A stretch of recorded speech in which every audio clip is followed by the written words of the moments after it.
E quando a gente pensou nesse encontro, eu vou revelar aqui alguns segredos agora, nós tínhamos algumas intenções. A primeira intenção era tentar fazer em 2 dias uma grande retomada, uma grande revisão, tá certo?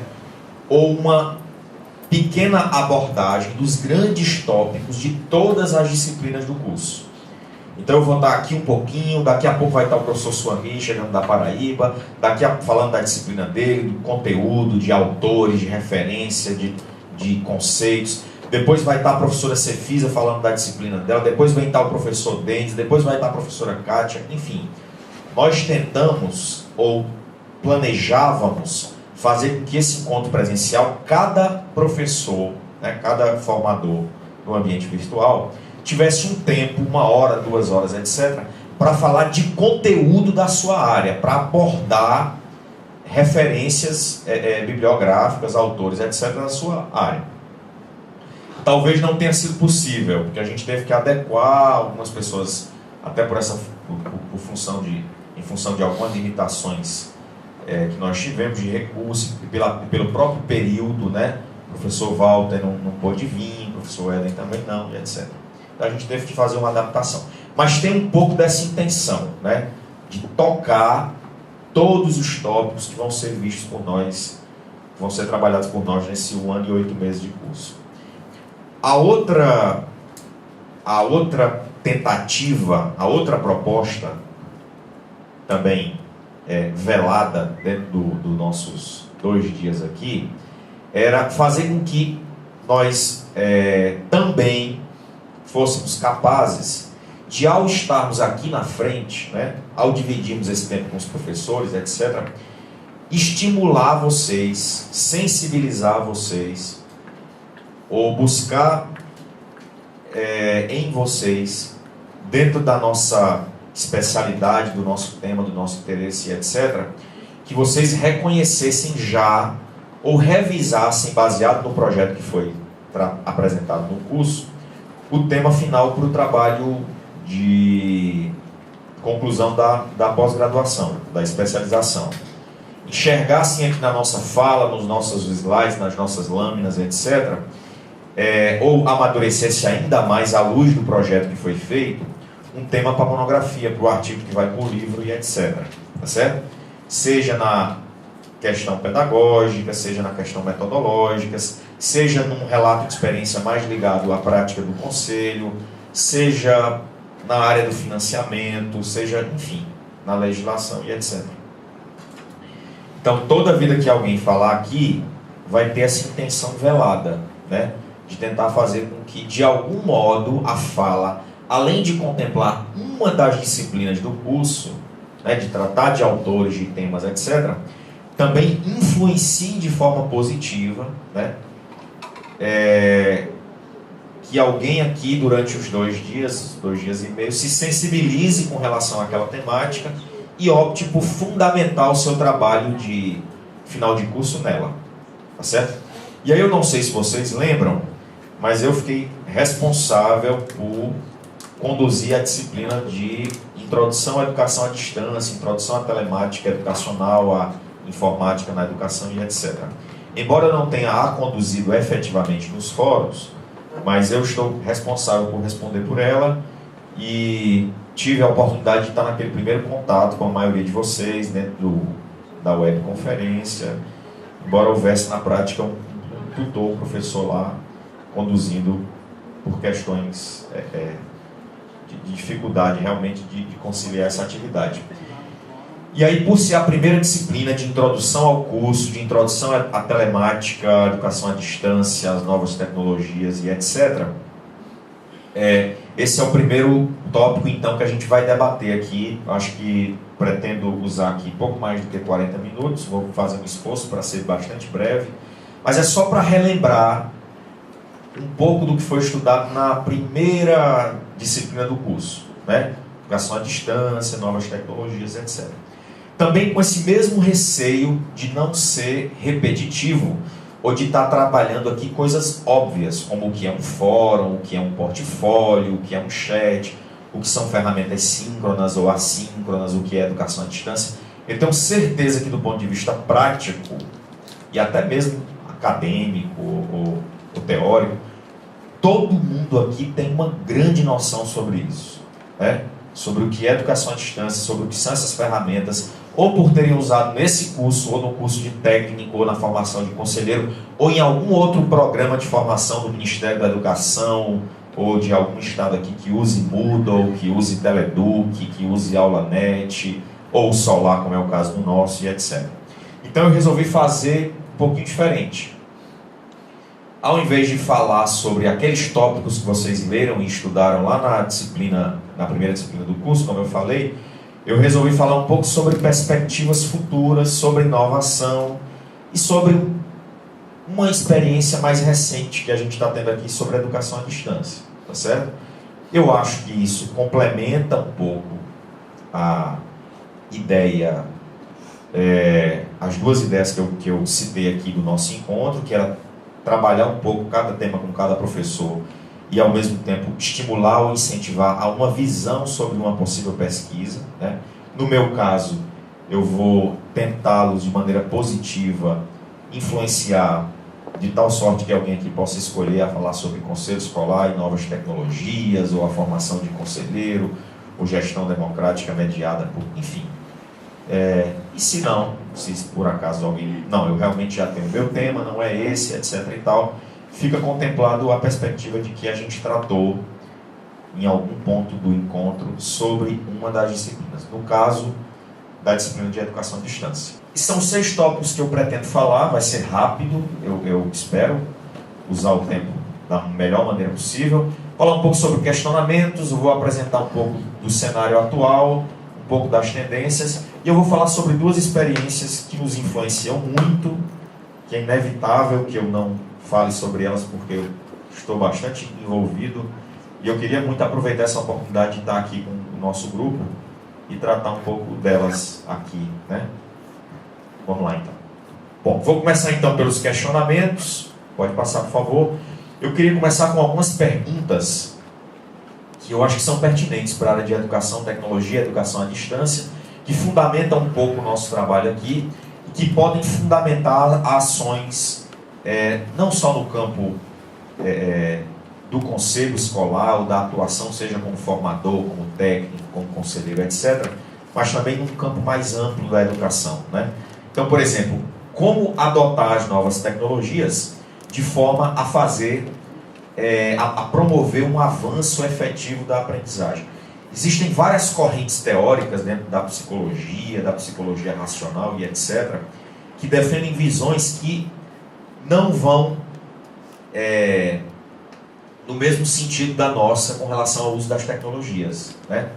Ao contrário do que nós imaginamos, como por exemplo, uma ferramenta como essa de projeção, o uso do computador, o uso de um software educacional, o uso de uma plataforma de educação à distância, o uso da informática educativa, todos esses elementos ligados à tecnologia que nos inspiram e que de algum modo nos sensibilizam a acreditar que essas ferramentas agregam valor ao trabalho do professor, podem ser ferramentas úteis como ferramentas de apoio à abordagem de um conteúdo, ao desenvolvimento do raciocínio ou da lógica, etc. Existem correntes que dizem ao contrário disso, né? Que na verdade essas ferramentas elas podem ter um efeito de dispersão ou serem ferramentas só lúdicas, né, no sentido de explorar aspectos visuais ou da multimídia, etc., e de não serem realmente ferramentas que venham agregar no trabalho de sala de aula, no processo de ensino-aprendizagem, né? Existem correntes, é importante que a gente saiba disso, correntes numa linha mais que criticam o tecnicismo ou dentro da área da psicologia racional, que veem a informática educativa, as novas tecnologias da educação à distância como alternativas limitadas, tá certo? Essa é uma pergunta importante, como adotar de tal forma a trazer avanços efetivos? Não é só o discurso, não é só o que eu acredito, o que eu digo, mas como materializar isso de fato na prática. Outra pergunta importante, como desenvolver soluções tecnológicas que resolvam problemas reais, tá certo? não é só produzir um vídeo, disponibilizar um material, ou produzir ou utilizar um software educativo, de tal sorte que ele não seja feito de forma a ter o cuidado que contemple não só a visão do técnico, do programador, de quem fez aquele recurso, mas também que contemple a visão do professor. Por isso que, dentro do contexto da área das tecnologias para a educação, da educação à distância, da informática educativa, é muito saudável, pertinente, necessário, importante que esse diálogo, que essa equipe seja multidisciplinar, que contemple profissionais da área de tecnologia, mas que contemple também profissionais da área de educação, que, acima de tudo, as ideias sejam concebidas a partir da visão e da necessidade do professor. Porque se isso for feito no sentido contrário, na direção contrária, corre o risco de se produzir um grande recurso tecnológico, com grandes efeitos visuais, multimediáticos, computacionais, etc., e que não atenda a nenhuma necessidade real da sala de aula ou do conteúdo que eventualmente esse recurso aborde. Então, é muito importante que haja essa preocupação. É muito importante que o diálogo, para se produzir algo dentro da linha da inovação, das novas tecnologias para a educação, parta do educador, do professor, de uma necessidade dele. Ele esteja, por exemplo, na aula de química e se depare com a abordagem do conteúdo lá no 9º ano do Ensino Fundamental 2, onde ele tem uma limitação por uma questão de visualização, de abstração, pelo nível de maturidade dos alunos, etc., e ele identifique isso de tal modo que ele possa chegar no especialista e dizer: olha, eu preciso tornar esse conteúdo mais bem tratado do ponto de vista da visualização, preciso utilizar os recursos das novas tecnologias para fazer com que eu possa usar esse recurso como auxílio ao meu trabalho em sala de aula. Aí sim ele está respondendo a essa questão, desenvolver numa perspectiva da realidade. Pode passar, por favor? Outras duas questões: como utilizar em favor de um movimento de mudança. Isso é importante, principalmente estreitando essa relação entre o aluno e o professor, entre o cursista e o formador, seja qual for o nível, desde a educação infantil até a pós-graduação. É importante a gente pensar sempre nisso, essa relação. Qual é a nossa busca quando a gente procura usar uma plataforma? É estreitar essa relação, é melhorar essa relação, especialmente se o nosso contato for eminentemente à distância, como é o caso do nosso curso. Então, de algum modo, pensar em como utilizar essa tecnologia nesse movimento de mudança é se preocupar com essa relação, é amplificar a qualidade dessa comunicação, dessa relação que existe entre o professor e o aluno. E a quarta, como utilizar a tecnologia, eu estou usando um termo aí quase que simbólico, como um trampolim, como uma ferramenta de superação, não de resolução. É muito recorrente a gente ouvir na fala das pessoas: não estamos aqui para resolver os problemas e nem os grandes problemas, enfim. Mas é um trampolim no sentido de dar um passo, de subir um degrau, dentro dessa caminhada que a gente tem diária, de dar um passo literalmente um pouco mais à frente diante de dificuldades anteriores que nós tivemos. É o que o Donald Trump chama de quebrar paradigma, de dar um passo na caminhada. Então, pensar como ferramentas que sirvam como superação, como um trampolim para a superação, é essa expressão que eu uso aí de maneira simbólica, de modelos educacionais que muitas vezes estão ultrapassados frente ao que esses recursos, ao que essas tecnologias permitem, tá certo? Ou, talvez melhor, pensando na questão, como agregar valor a esses modelos, a partir do momento em que a gente usa essas ferramentas. Pode passar, por favor? Professor? Pode ficar à vontade. Pois não, pode ficar à vontade. Uma pergunta rápida. O que você chama de modelos educacionais antiquados? Toda e qualquer experiência que, diante do uso das novas tecnologias, possam ser hoje vistas como limitadas. Por exemplo, há alguns anos atrás, eu acho que 10, 15 anos, uma formação de um curso de especialização numa universidade pública com 60 pessoas não era autorizada, não se via a possibilidade, do ponto de vista metodológico, dos modelos educacionais existentes, etc., de ocorrer se não fosse 100% presencial. Inclusive, não existia no Conselho Nacional de Educação resolução que contemplasse isso. Nós éramos impedidos. Hoje isso é possível, porque existem plataformas, ambientes virtuais, recursos de webconferência. A ideia de modelo aí vai muito mais do que a ideia de uma teoria, de um autor. É modelo no sentido amplo da palavra. São experiências educacionais que estão, ou que podem ser limitadas frente às possibilidades de uso desse recurso. Fazer a formação de um conselheiro, 40 horas, só com 3 encontros presenciais, mas com a plataforma, com animação, com o uso do DVD, com o uso de um material de apoio, dos cadernos, etc., não se pensava isso há 10, 15 anos atrás, com animação, com áudio, como a gente usa hoje na experiência do conselheiro. Esse é um outro modelo, né, que de algum modo se aniquilou, porque não é impossível. Nós estamos provando aqui que não é impossível.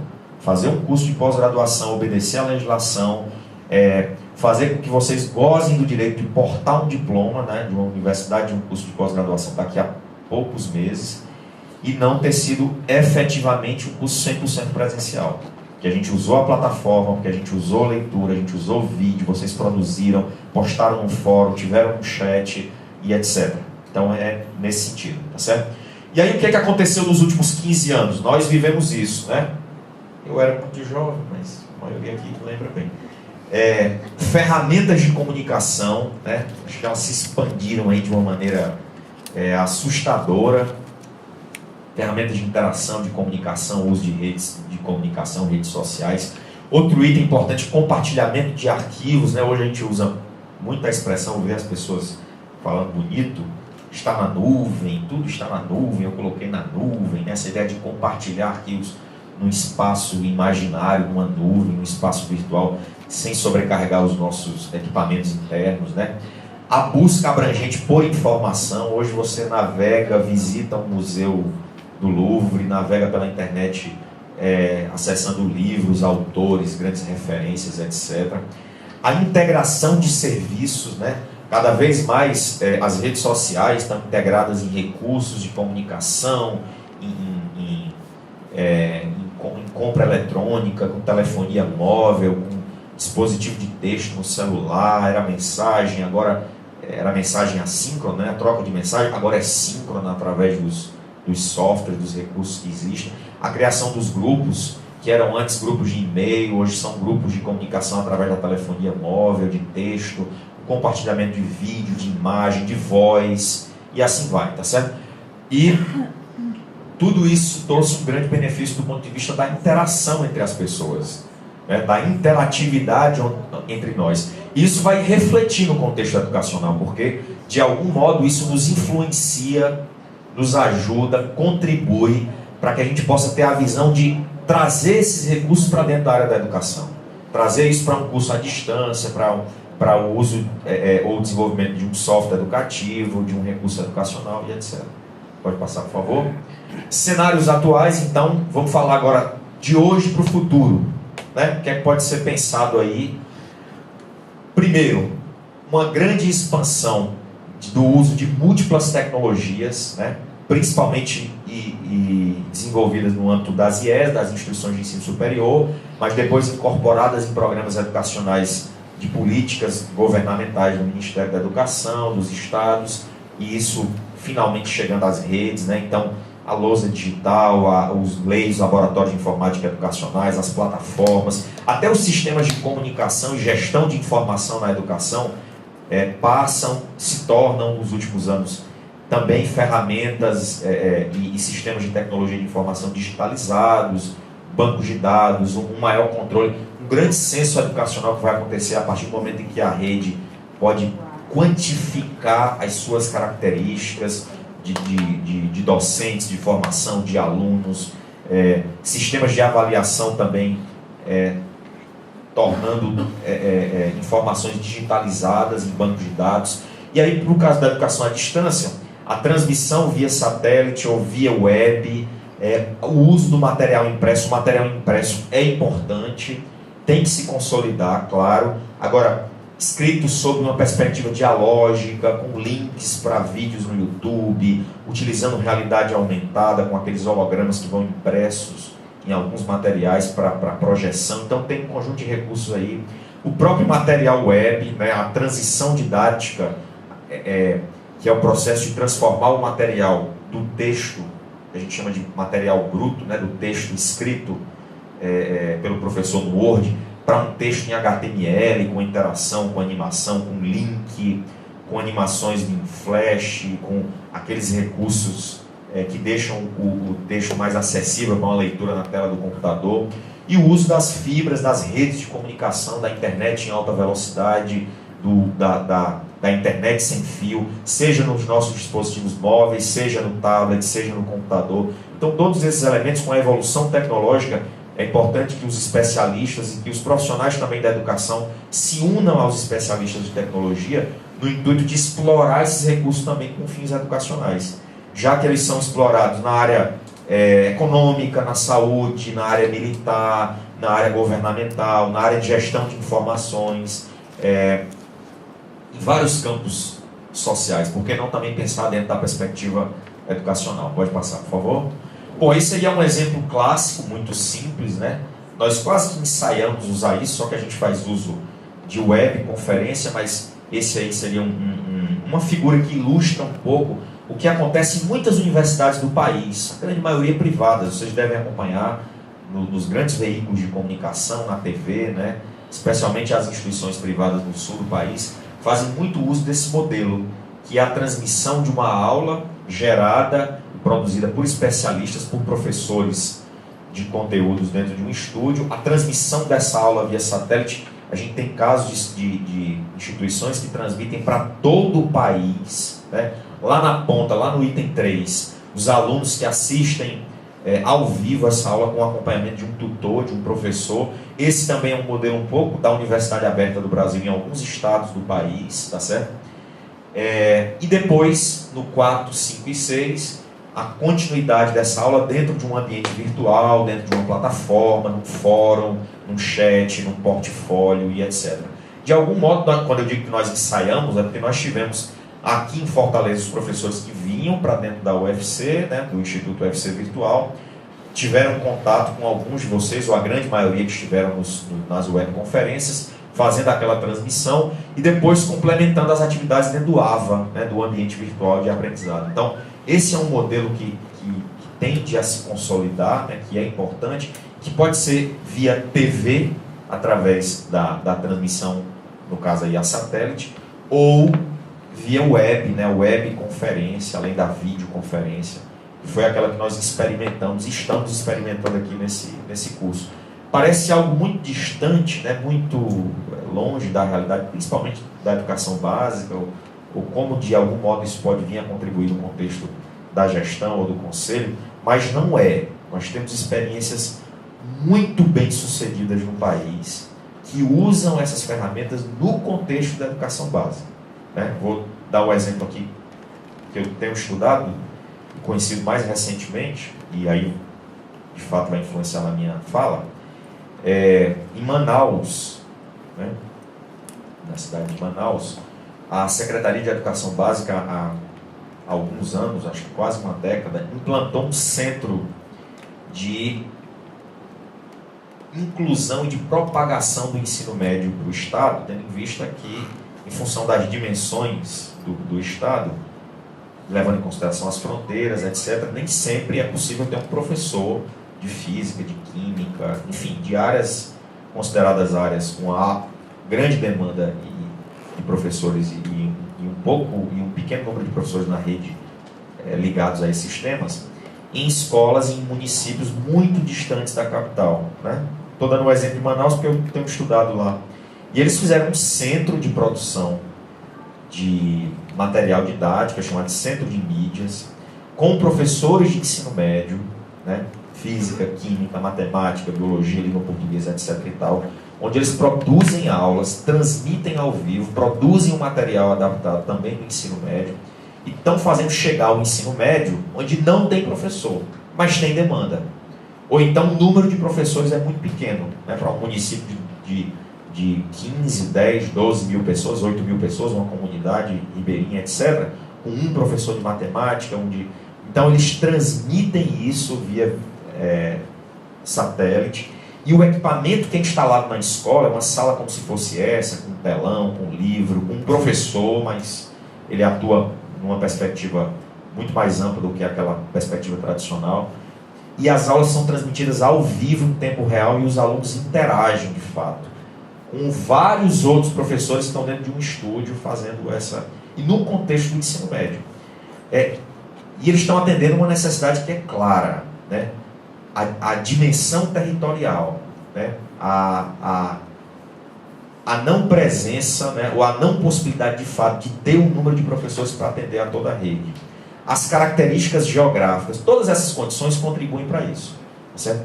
Agora, adaptar isso para o contexto da educação básica, do ensino médio, é um grande desafio, porque nós tivemos em décadas passadas experiências muito mal sucedidas sobre o uso da TV na educação, ou teleensino. Assim como tivemos boas experiências que se consolidam até hoje no ensino à distância, pela TV. Então a gente tem que ter muita cautela, muito cuidado na implantação, na crítica, na condução, né? E na avaliação da experiência, para tentar adaptá-la para diferentes contextos. E esse é um exemplo muito forte dentro da educação básica, vale a pena conhecer, é de encher os olhos. Para vocês terem uma ideia, o Centro de Mídias de Manaus, que é da Secretaria de Educação do Estado, ele tem 7 prêmios internacionais, tá certo? De referência no mundo. França, Alemanha, copiam o modelo, tá certo? E é uma pena que é pouco conhecido no nosso país.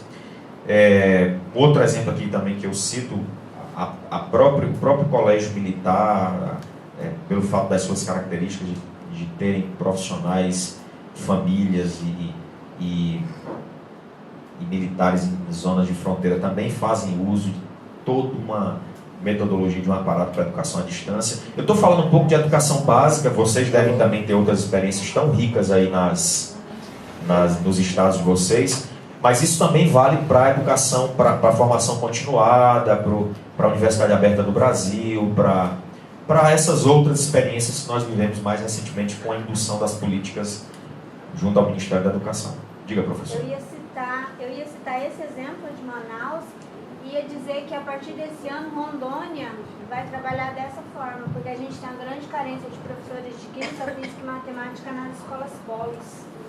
Então é uma experiência bem sucedida. Sim, com certeza. Eu vou lá conhecer de Rondônia. Vai lá, de Rondônia é mais pertinho.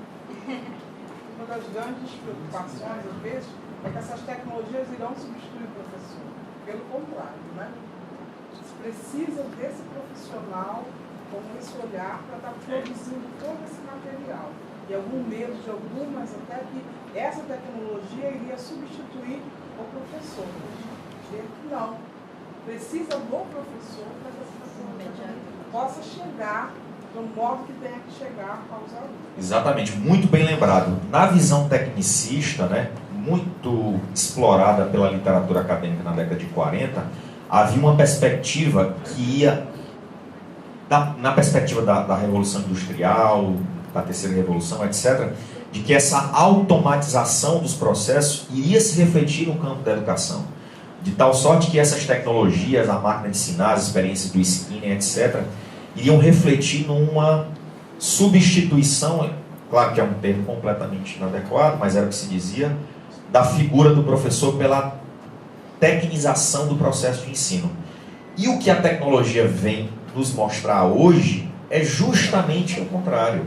A presença do professor, o feedback, o feeling, a interação, seja presencial, seja via TV, ao vivo, seja via internet, seja no fórum, é essencial, é fundamental, tá certo? A produção desse material tem que nascer de um especialista, de alguém que tenha a sensibilidade, a experiência e a prática em sala de aula, no conteúdo específico, para transformar isso num material voltado para a área educacional. Então, o modelo de educação à distância ou do uso de novas tecnologias valoriza e estabelece em definitivo a importância, a necessidade e a singularidade da importância da presença do professor no contexto da interação e da mediação do conteúdo, tá certo? Então, desconstrói completamente essa perspectiva e coloca o professor como peça-chave, né, como o elemento mais importante dentro desse processo.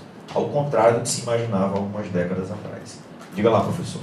Eu ia citar aqui no Piauí existe um programa similar, o programa Mais Saber, que oferta o ensino médio e oferta também cursos técnicos em serviços públicos, técnicos em educação infantil.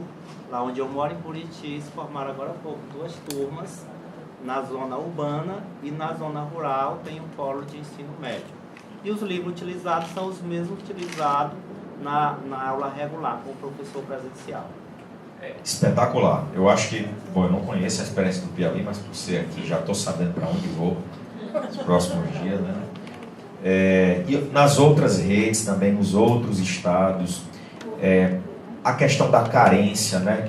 Essa é uma constante, se a gente for consultar também a literatura que discute políticas públicas do nosso país, ou formação de professores, nós temos um déficit muito significativo. Isso não é um privilégio só do Brasil, existem outros países também. Esse problema se acentua em algumas regiões do país, e pensar na perspectiva responsável, madura, de se usar essa tecnologia é algo muito plausível, né? As experiências boas estão aí para provar isso. E vou falar um pouco no caso do Ceará, nós também temos, né? Nós temos uma rede com 765 escolas de ensino médio, 21 mil professores, dentre os quais nós temos quase 4 mil afastados por motivos diversos, né? Desde a pós-graduação até processos outros. E temos quase 600 mil alunos em ensino médio. Nossa rede não é a maior do Brasil, tá certo? Pelo contrário. Minas, Bahia, Pará, enfim, São Paulo, Rio. Mas é uma rede bastante desafiadora. E a carência em algumas regiões do estado, especialmente por estarmos no Nordeste, uma região semiárida, onde a gente tem desafios aí geográficos, como outros estados do país também têm, ela é evidente, né? Nos faltam professores de matemática, nos faltam professores de física, nos faltam... E a gente se depara, às vezes, com um cenário onde o município, e eu vou dizer aqui, que eu conheço bem, no Cariri, né, na região sul do estado, com 15 mil habitantes, 3 escolas de ensino médio e 1 professor com licenciatura em matemática, por exemplo. E aí a gente tem um desafio, que é posto, tá certo? Para tentar buscar soluções e alternativas.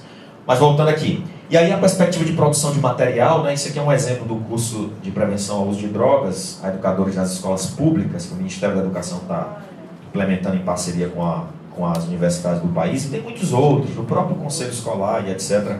A gente passa então a ver e a olhar o material, a produção de material, sobre essa perspectiva mais ideológica, explorando os recursos que eu já citei aqui, de multimídia, enfim, vamos acelerar aqui. No cenário atual, existe uma tendência muito forte.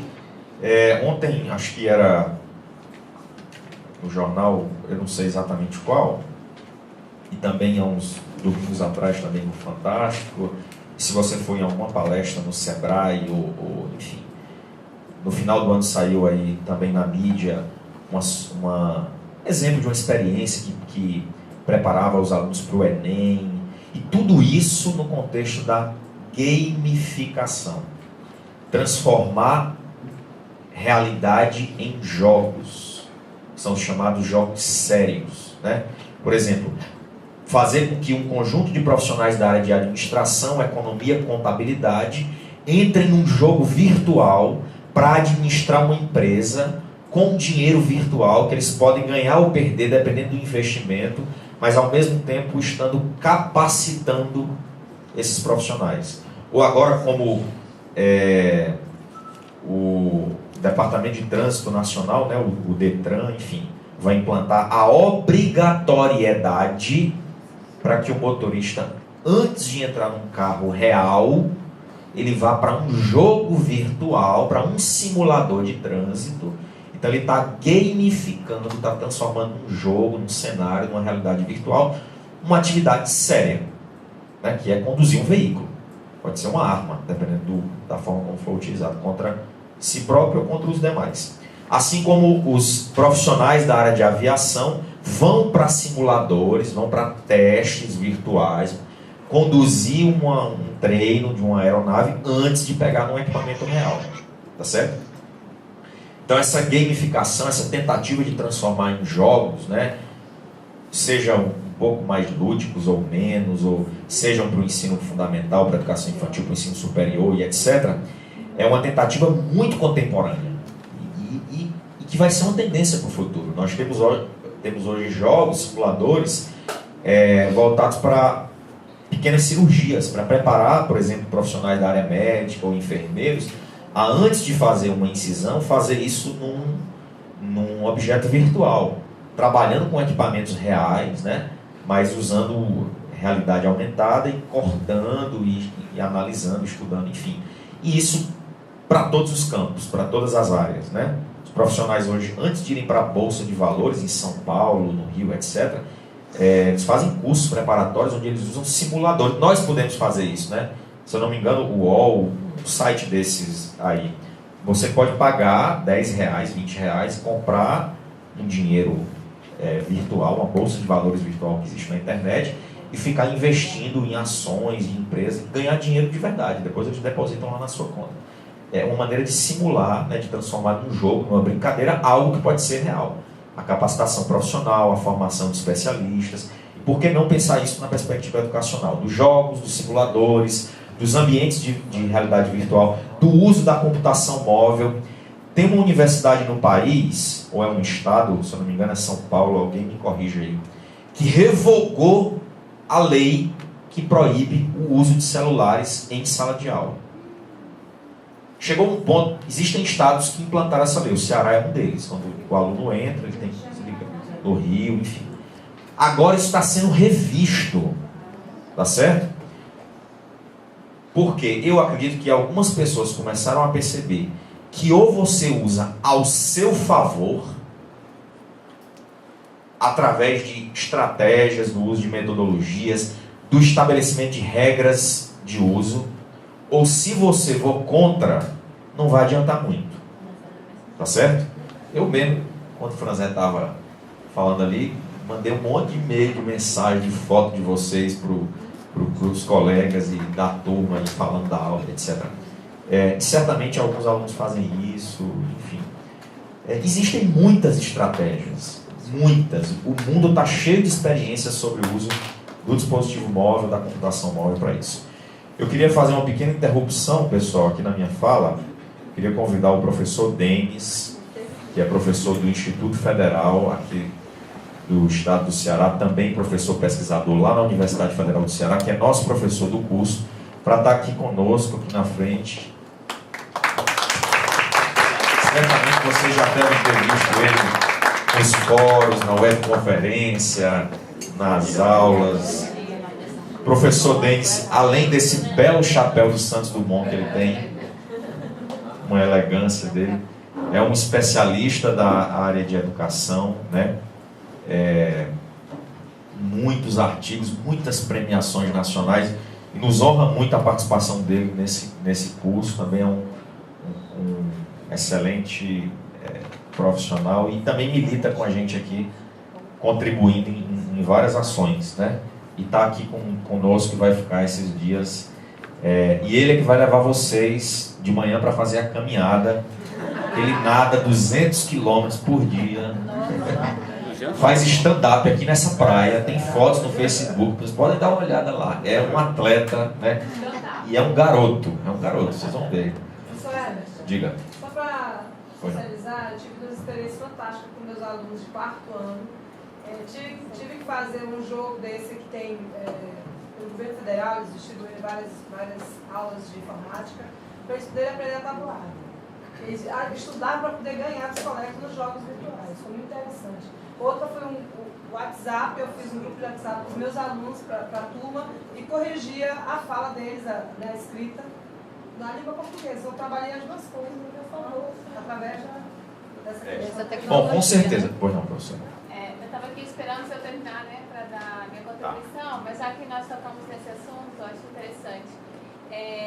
Eu tinha um grande preconceito até começar a fazer esse curso em relação à educação à distância.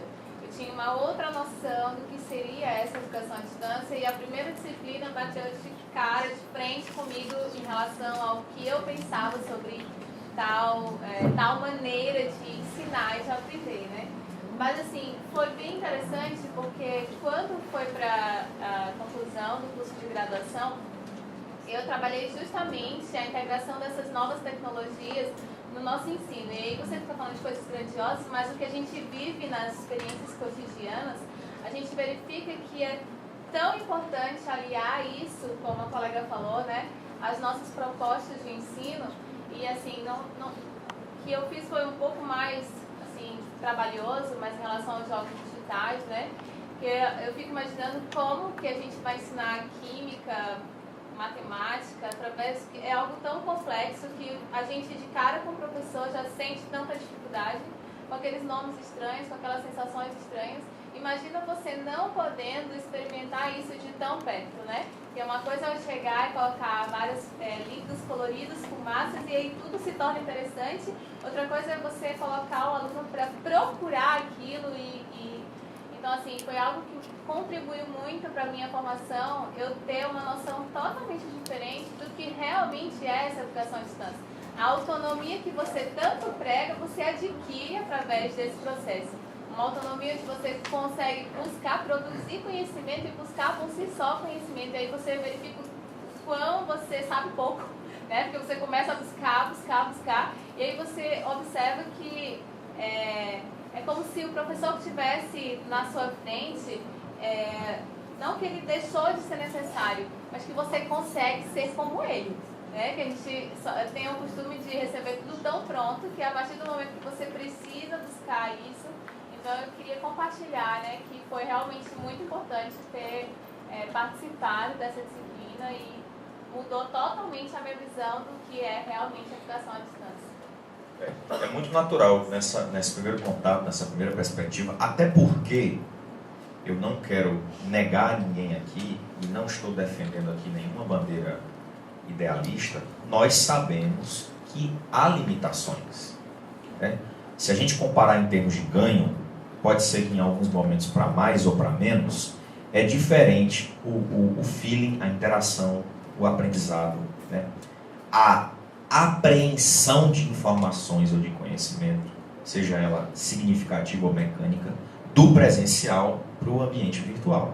A gente tem que ter um grau de consciência, de responsabilidade, de sensatez em fazer essa análise, ou para mais ou para menos, ou com um ganho para uma ou para outra, mas enfim. E fazer uso dessas tecnologias, elas precisam também ser feitas e pautadas em experiências anteriores, em amadurecimentos, e em alguns momentos, assim como no presencial, haverão limitações, né? Eu acho que a primeira disciplina tem um pouco dessa intenção de sensibilizar aqueles que ainda não estão e de, no caso das pessoas que já têm um know-how, uma experiência, já utilizaram, vão apenas revisar, né, formalmente, já que faz parte do curso. E as outras duas falas, né, tanto da professora anterior como da seguinte, tratam um pouco também dessas experiências e relações que existem da implantação de um projeto, de um plano de intervenção, de um programa piloto, de alguma iniciativa dentro do contexto também da educação básica, seja ela com jogos ou com software educativo com objetos de aprendizagem, que também são válidas e eu acho que contemplam um pouco aqui da nossa fala. E por último, eu tenho pouco mais do que 5 minutos, plataformas em cursos massivos. Pode passar, por favor. Essa é uma tendência muito forte, eu vou falar um pouco sobre cursos massivos um pouco mais à frente, mas isso aqui é um pouco do que a gente já citou, jogos, objetos de aprendizagem que são voltados para a educação básica, para a educação infantil, pode passar. São só telas para ilustrar, na área de física, de química, pode passar. Desde jogos lúdicos até laboratórios que tentam virtualizar, né, os recursos ou elementos reais. Isso também é muito passível. Não vou citar muito detalhes porque o meu tempo é muito pouco. Pode passar, por favor. As plataformas, o caso do Solar, vocês estão utilizando o antigo, mas talvez até utilizem já o novo em alguma disciplina. Vamos colocar esse desafio aí para os dois coordenadores do curso, o professor Franzé, a professora Cefis, o professor Denis também, para a gente usar o novo Solar e fazer uma parte da plataforma no celular. Aí é um fórum dentro do celular, onde você pode colocar o texto, gravar a voz, igual o WhatsApp, né? Aí você está no domingo, no cinema, e está lá no fórum, na fila, antes de entrar, interagindo com o professor. O Solar 2.0 já funciona no celular, né? Então vocês podem instalar, tipo o WhatsApp, e ficar interagindo. Os professores não vão ter sossego e vocês podem fazer em qualquer lugar. No aeroporto, no cinema, no banheiro, tá certo? Eu recebi até um vídeo muito engraçado que está na internet, vou abrir um parêntese aqui. Não sei como é que eles fazem essa estatística, mas o fato é que muita gente agora que vai no banheiro fica usando o WhatsApp. Não me perguntem como, eu recebi isso da internet. E aí, é engraçado, você já deve ter visto, alguns de vocês, o rapaz vai pro banheiro lá, enfim, fazer as necessidades, e a namorada manda uma mensagem dizendo: oi, amor, onde é que você tá? Aí ele pensa assim, fica meio preocupado e tal, assim, eu tô aqui no computador, tô trabalhando, tô no quarto e tal.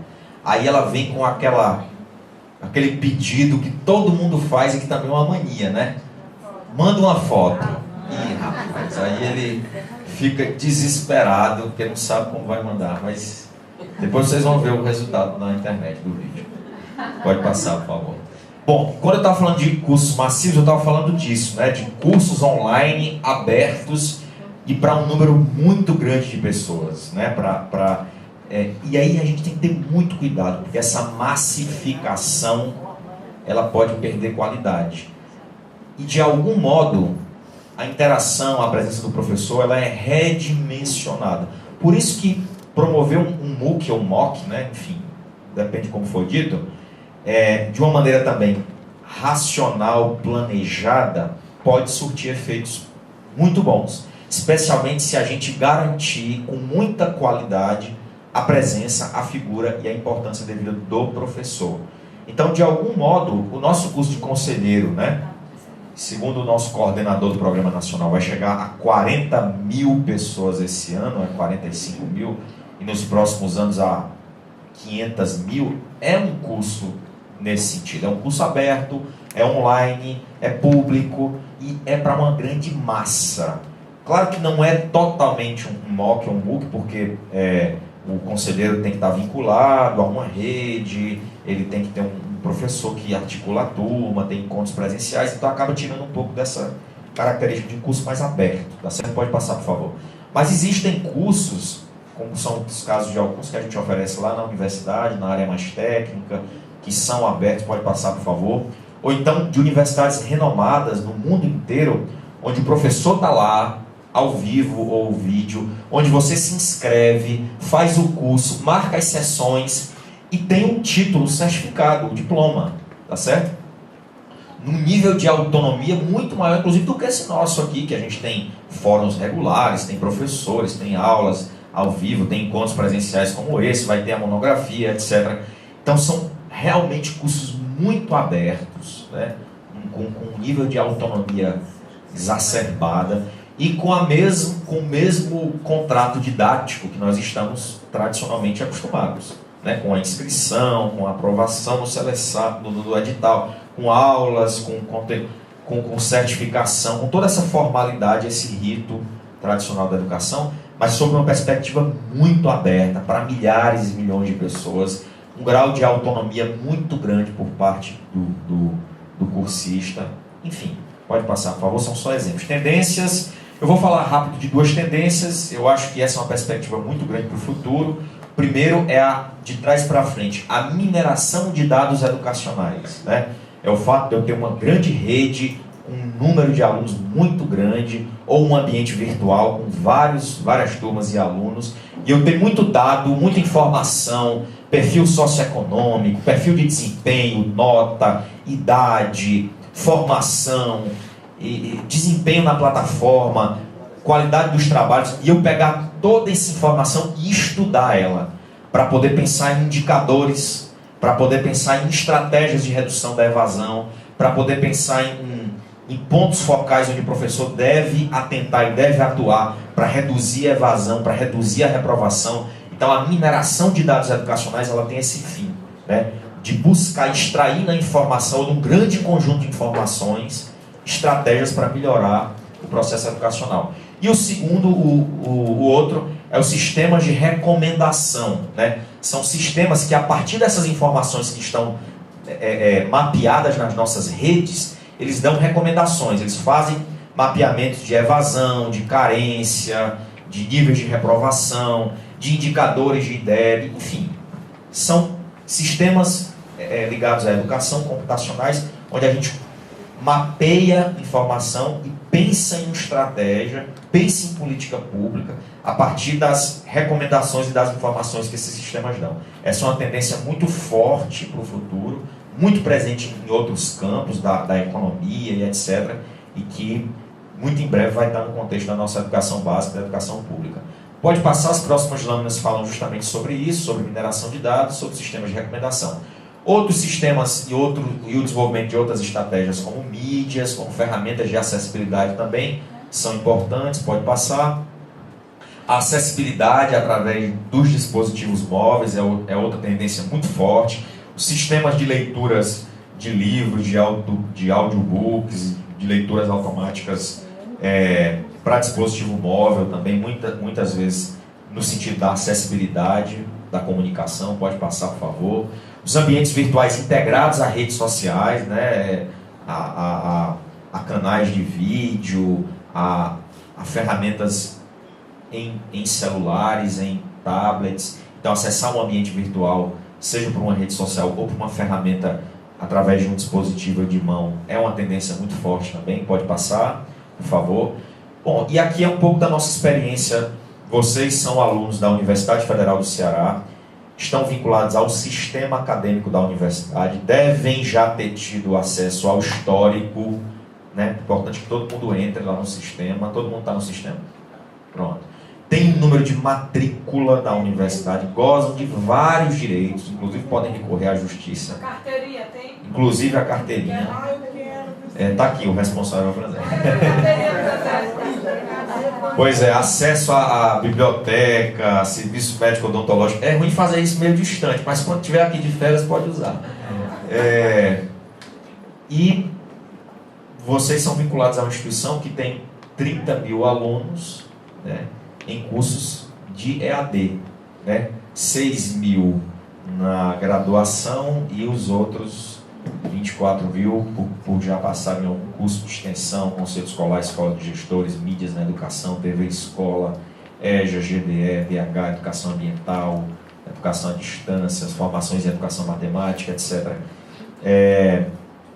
E aí tem uma vasta quantidade de profissionais no estado e fora dele que já foram formados pela instituição que vocês fazem parte hoje, que trabalha com a educação à distância desde 1996, quando nós iniciamos aí há pouco mais de uma década.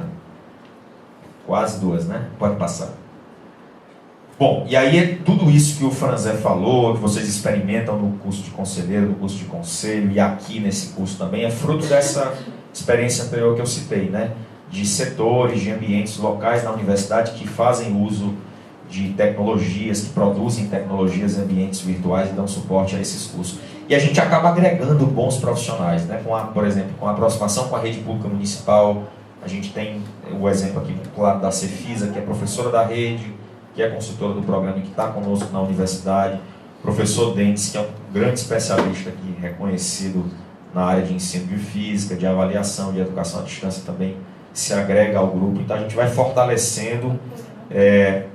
Eu aprendi uma coisa na vida: não existe melhor estratégia para o gestor do que ele se rodear de pessoas que são melhores do que ele. Todas as pessoas que estão aqui são de um nível de qualidade muito grande e ajudam muito a fazer o trabalho que a gente desenvolve acontece porque elas estão aqui. Pode passar, por favor. Só fala tem que ecoar no Brasil inteiro, que é o contrário. Com certeza. Aí os cursos de formação de tutores, toda essa formação, esse trabalho que é feito aqui, que a gente também faz um pouco isso no conselheiro, no curso de técnico, teve que acontecer antes da gente iniciar com vocês. A gente tinha que ter um grupo muito preparado em manipular, em fazer uso desses recursos para poder trabalhar com eles. Pode passar, por favor. Isso aqui é um pouco do número de professores que estão vinculados ao departamento que vocês são alunos hoje na universidade, que é o Instituto, em várias áreas. Aí, pode passar, por favor. Essas são as áreas de pesquisa que hoje existem e que a gente trabalha um pouquinho mais, um pouquinho menos em algumas e que fazem a base do trabalho que é feito aqui com o curso de vocês. Pode passar, por favor. Alguns laboratórios de pesquisa, eu vou passar esses links e esses slides depois. Eu estou acelerando bastante em função do pouco tempo que eu tenho. Pode passar, por favor. A produção de vídeo, aulas em laboratório, em sala de aula, é outra tendência também muito forte que a gente quer explorar no futuro. Pode passar, por favor. Essa questão da virtualização de criação de objetos de aprendizagem, de animações, software educativos, já é uma coisa que a gente faz há um certo tempo. E a educação à distância, de algum modo, nos impulsiona a fazer isso dentro dos nossos materiais e aulas e conteúdos digitais. Pode passar, por favor. E esse é um exemplo mais recente da realidade aumentada. Eu vou ver se o meu computador já conseguiu acessar a rede daqui.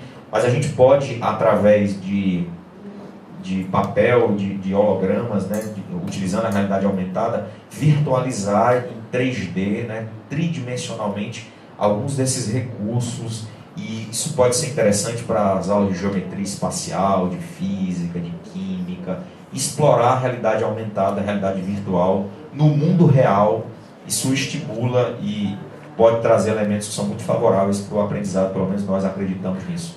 A gente cabe agora experimentar, validar isso através de pesquisa e de estudo. Pode passar, por favor. Bom, e aí, como eu falei para vocês, é inevitável para mim, porque mexe muito com o meu lado pessoal hoje, falar, além dessa experiência do Instituto, né, da universidade, que vocês são alunos já há um tempo e vão ficar por mais alguns meses, falar de uma outra experiência mais recente que a gente tem tido. Olhando um pouco para essas grandes experiências de Rondônia, do Amazonas, do CEDERJ no Rio, e inspirado um pouco nessa perspectiva da democratização do ensino, do uso da educação à distância. Aqui no estado do Ceará, nós também, além da universidade, temos uma experiência muito recente, embrionária, que está dando seus primeiros passos, né? E que também envolve esse grupo aqui muito corajoso, que é o nosso Centro de Educação à Distância, né, da Secretaria de Educação Básica do Governo do Estado. Então, vocês já devem ter ouvido falar, principalmente recentemente na mídia, de uma cidade do interior do estado do Ceará, chamada Sobral, né, onde há 20 anos existe uma perspectiva, um modelo de gestão pública, e esse modelo fez com que as sucessões de secretários de educação, de gestores, de prefeitos, mantivessem uma linha ideológica, de concepção, onde o secretário de educação é o professor da rede, onde as escolas funcionam em tempo integral, do município, a grande maioria, onde se utilizam os tablets, enfim, existe um conjunto onde o diretor só entra se for por seleção, com prova, com entrevista, com título, onde a rede tem quase 80% de efetivos. Então, existe uma proposta, existe um modelo. Eu não quero aqui dizer que é bom ou é ruim, nem que é ideal, nem que... Eu não sou filiado a nenhum partido e não pretendo, então não vou defender nenhuma causa. Mas existe uma referência, essa referência já era bastante conhecida e talvez agora tenha se tornado mais evidente, mais recentemente na mídia, em função do atual ministro da Educação ser o ex-gestor da cidade e ter toda essa linha que acabou transferindo um pouco durante os 8 anos que passou como também governador desse estado. O fato é que, ao final da sua gestão, foi concebido esse centro lá na cidade de Sobral, né? como eu falei, é um centro que está dando as suas primeiros passos e também vai nessa mesma perspectiva de ser um centro de excelência, de referência na formação de professores e de estudantes da educação básica, com a inserção marcante do uso das tecnologias, né? E que parte, ocasionalmente ou não, mas que parte na sua experiência inicial, tomando como apoio, como referência, convidando a universidade a fazer parte do início desse projeto, tá certo? E também é um exemplo, claro, de educação à distância, de um modelo que ainda tende a se consolidar, mas que já tem alguns resultados, algumas experiências pilotos bem interessantes, né? E que, de algum modo, reflete o que pode se propagar também.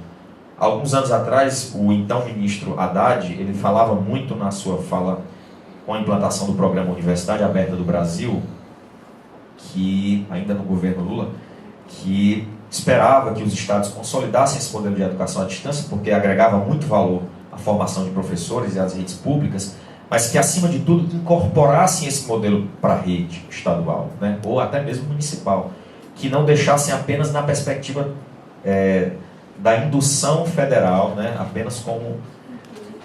E que houvessem centros de formação. Ele até usou a expressão a casa do professor, né? Ou centro de formação de professores. Acho que na Bahia o Instituto Anísio Teixeira, de alguma maneira, já ensaia esse modelo. E o Centro de Mídias em Manaus também, que eu já citei. O CEDERJ no Rio de Janeiro, na UFRJ. Enfim, já existem iniciativas muito interessantes nessa direção, que são vinculadas às universidades, são vinculadas ao governo federal ou às redes estaduais. E no caso do Ceará, né, talvez esse modelo que usa a educação à distância, que entra em parceria com a universidade, mas que é vinculado à rede pública estadual, seja um modelo que se consolide, que talvez vá ao encontro dessa perspectiva que o então ministro Haddad tinha, que o então ministro Cristóvão Buarque tinha, que eram haver grandes centros de formação de professores nos estados, em que a rede estadual, municipal incorporasse, visse a importância disso, né? Não deixasse apenas ao âmbito federal atuar dentro dessa esfera. Tá ok? Bom, eu acho que descarregou o meu computador, mas era isso que eu queria falar. Existiam algumas lâminas mostrando a experiência, imagens, fotos, mas em função do tempo e também por respeitar todo o cronograma de trabalho nosso, eu vou deixar para apresentar em uma outra oportunidade. Esse pessoal que está aqui, às vezes é tão maluco, né? Esse pessoal aqui, dessa fileira para cá, né? Todo mundo está aqui, tirando o rapaz ali. Que a gente até pensou, olha a loucura, cuidado porque é capaz disso acontecer. A gente até pensou em colocar todo mundo aqui dentro de um ônibus, viajar quase 4 horas para o semiárido cearense, região norte, 240 quilômetros. Agora a estrada é muito boa. E fazer os 2 dias de encontro presencial lá. Não foi não, Franzé? Franzé está aqui para não me fazer mentir. Eles fizeram a proposta. Fizemos a proposta, ensaiamos, riscamos o papel e tudo, mas 1% do juízo estava funcionando. A racionalidade é 1%, o emocional é 99%. Que a gente viu que realmente ia ser um sacrifício desumano para agora. Tá certo? Estão fazendo em Fortaleza, no aconchego aqui do aeroporto, que fica a 30 minutos ou menos, na beira da praia e tal. Mas quem sabe, agora sim, a gente vai ter o próximo momento presencial, talvez sejam apenas as defesas e monografias, como prevê a legislação da Pró-Reitoria de Pós-Graduação da instituição de vocês, da nossa. O então ministro Henrique Paim também esteve presente. E aí a gente experimentar e conhecer um pouco o modelo, porque eu acho que vira uma experiência também de cultura regional, né? Vim para a defesa, vim para a especialização, para a monografia, mas conhecer que história é essa, que modelo é esse, por que se fala tanto em Sobral. Uma vez eu estava até numa reunião do MEC, agora recentemente, de novo, isso acontece quase sempre, no final do ano do Pacto pelo Fortalecimento do Ensino Médio, e teve uma das coordenadoras lá que citou, mas a experiência de Sobral e tal. E aí teve uma pessoa no auditório que falou, por que só falam de Sobral? Por que só a experiência de Sobral é citada, né? Por que não contam também outras boas, bem experiências sucedidas no país? Porque há muitas nas nossas redes, nas redes de vocês. Então, isso nos instiga um pouco a conhecer. E eu, como cearense, não conhecia, né? Há pouco mais de 3 horas, 2 horas e meia de carro e tal. Vim conhecer mais há um ano atrás. E vale a pena, por todos esses elementos que eu citei. E se a gente conseguir fazer isso, vai ser muito bom. Vai ser o final do curso, a defesa da monografia, a preparação dos artigos para o livro, a vinda de vocês de novo ao Ceará. A gente quer muito que isso aconteça, de vocês e a dos outros, né, que não puderam por motivo estar aqui. E quem sabe aproveitar também para fazer uma experiência da cultura que vá além da orla, né, além da capital, além de Fortaleza, para a gente ir lá e visitar uma escola. Agora é interessante que tem uma programação, que a gente planeje isso e que veja a viabilidade, porque é bastante complicado, grupo grande, né, os custos. Mas a gente colocou isso no papel, quase que faz, ia ser uma grande aventura. Como a gente não pactuou isso com vocês, não seria justo, né? E a gente viu que ia ter um ônus. Mas se vocês concordarem, se a gente amadurecer ao longo dos próximos meses, quem sabe a gente não vai fazer nosso ciclo de fechamento aqui do curso lá, para conhecer essa experiência também, que eu acho que é agregadora, é cultural e vai fazer com que a gente traga um elemento a mais aqui para dentro do nosso curso, né? Um intercâmbio aí. Tá ok, pessoal? Muitíssimo obrigado. Desculpem pela pressa, pelo passar aqui do horário, já são faltam 25 minutos para 1 hora. E eu estarei aqui amanhã, depois sábado, em alguns horários, mas também estou muito tranquilo que vocês vão estar junto com os demais professores quando eu estiver ausente, é porque realmente não vou poder estar presente como gostaria. Muitíssimo obrigado, sucesso para todo mundo e bom almoço. Obrigado. Obrigado, professor.